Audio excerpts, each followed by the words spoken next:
Hello, welcome to the Kreiner Show, where all we get is money. And I'm your host, Callan Kreiner, and we'll be interviewing Tamir Hill today.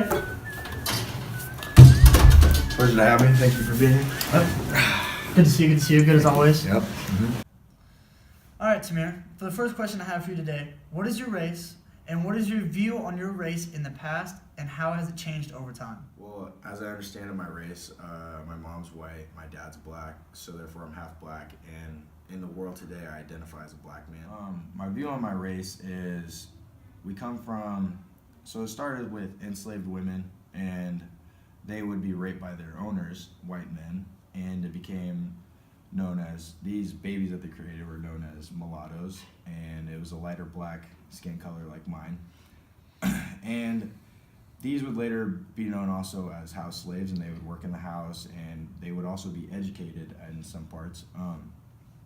But as time went on and slavery ended, it was hard for these lighter skinned blacks to fit in with society because they didn't really identify as blacks, and they really didn't identify with whites either, so they were kind of outcasted in a way, but also looked at as a more beautiful skin color, as we see with Beyonce and Rihanna.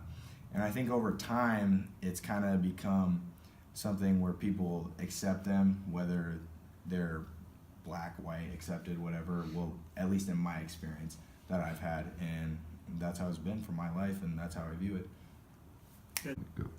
That's a great answer, Tamir. And my second question for you is, do you find yourself with an opposition of your race? Do you think these identities work with one another or against each other? I mean, I don't really find myself identifying with anything like opposite of my race or anything, or like connecting with this and that. Really, I believe like I am who I am. I'm myself. I don't really listen to all the stereotypes or buy into that kind of stuff. And with them working against each other or with each other, I don't think it really connects at all. I feel like people in this world can be who they want to be, and they can do what they want. And I think that's what most people need to understand, and stop looking at these stereotypes. That's another great answer, Tamir. I have a couple more questions for you. For my third question is, how were you impacted by this class and some of the modules? A lot of the modules stood out to me, but a couple specifically, one was chapter 6.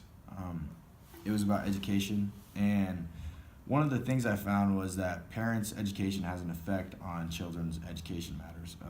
Children whose parents have a college degree are more likely to attend college, and rather than those who don't. What really stands out to me is it really depends on what type of parent is raising you. My parents are big on education. They both went to college, so college is a big deal to them, and me being successful in college is important to them, and I want to be successful in college, and I feel like a lot of people should. And I mean, I grew up pretty well off, so it helped me in the long run. Other kids don't have it as easy, and really sometimes they have to motivate themselves rather than their parents motivate them. Another module that stood out to me was the chapter 9 module about the mass incarceration in the U.S. A fact that really stood out to me, and a statistic, was in the U.S. over 2 million were imprisoned, and this is the highest in the world. The second highest was China, who had 1 million. So realistically, we are 1 million people more than any other country in the world. And most of these people that we were putting in prison are drug addicts in a way, or sellers in a way. And what really strikes me in this one was that a prison sentence in developed countries for the first-time drug offenders is 6 months and rehabilitation time. In the U.S., a first-time drug offender can be in prison for 5 to 10 years. Now, this is something that really stood out to me, because we don't really need to be putting these people committing nonviolent crimes in prison for so long, because it just builds up and overcrowds the population in prisons. And then it gives us an ugly statistic like having 2 million people in prison, which we really shouldn't.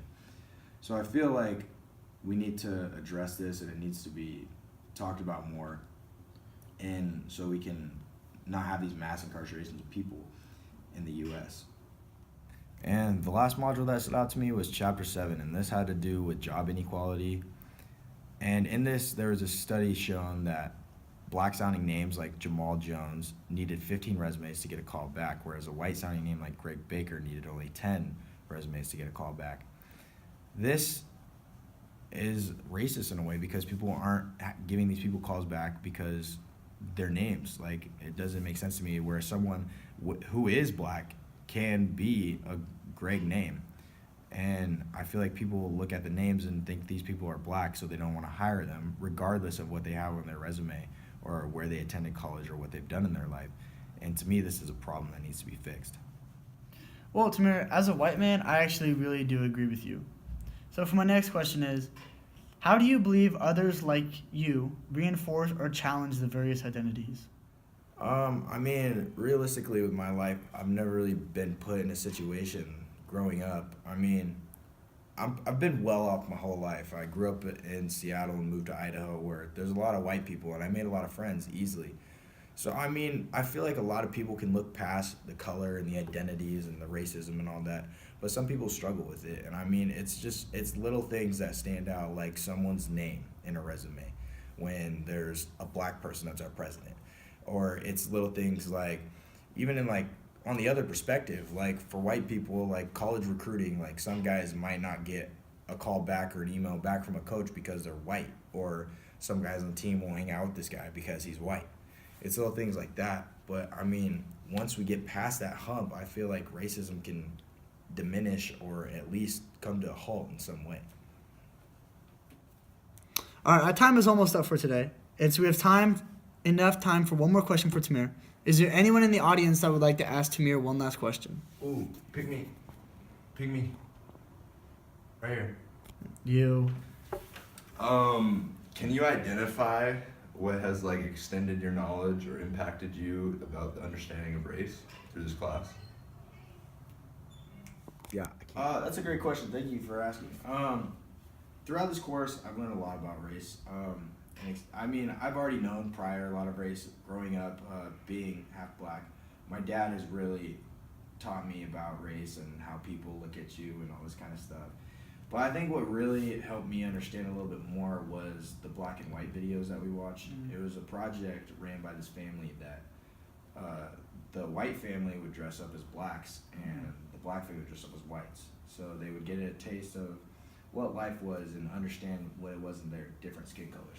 And I think that really helped me understand, even though like they butted heads with like certain things about race and racism, I think it really made them understand each other a little bit more because they got a taste of what it's like. And even if they didn't agree at the same time, I mean, you're still understanding. And I feel like that's what we need to do as people to get over this hump of racism is understand one another. Because I feel like we don't communicate with different races often enough as we should. And I think that's what can get us over this racism. And I think in a couple years, in this next generation, we're seeing people interact with other races and people coming together a little bit more. So I'm hoping in the years to come that we can get over this. Well, good. It was nice to have you on the show today. Thank you. And this is the Kreiner Show. Tomorrow night we'll be on again, 10 o'clock. Brian Seacrest will be on. Yeah. You have a great night. Good to have you. Thank you.